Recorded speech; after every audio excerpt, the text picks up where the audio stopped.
સાહેબ પત્તા લઈને કેમ બેઠા છો? અરે સંભાવના ચેપ્ટર છે, જો તમને પ્રૂફ સાથે શીખવાડું. અહીંયા ટોટલ પત્તા કેટલા હોય છે તો 1 2 3 4 5 6 7 8 9 10 11 12 અને 13 ચોક 52 બધાના 4 પત્તા હોય.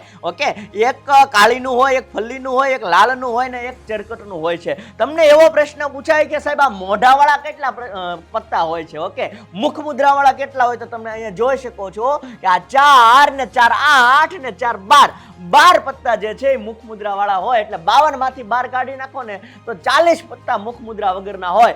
બીજો ક્વેશ્ચન તમને એવો પૂછાય કે સિમ્બોલ વાળા કેટલા પત્તા હોય, તો કે જો અહીંયા A છે, અહીંયા J છે, અહીંયા Q છે અને અહીંયા K છે. ઓકે, ABCD હોય ને એને સિમ્બોલ વાળા કહેવાય. તો 4 ને 4 8 ને 4 12 ને 4 16 પત્તા સિમ્બોલ વાળા હોય.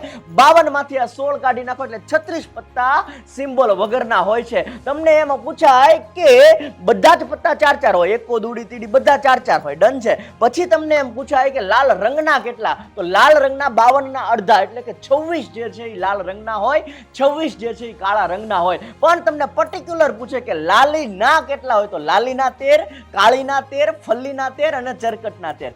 ડન છે. Okay, thank you so much.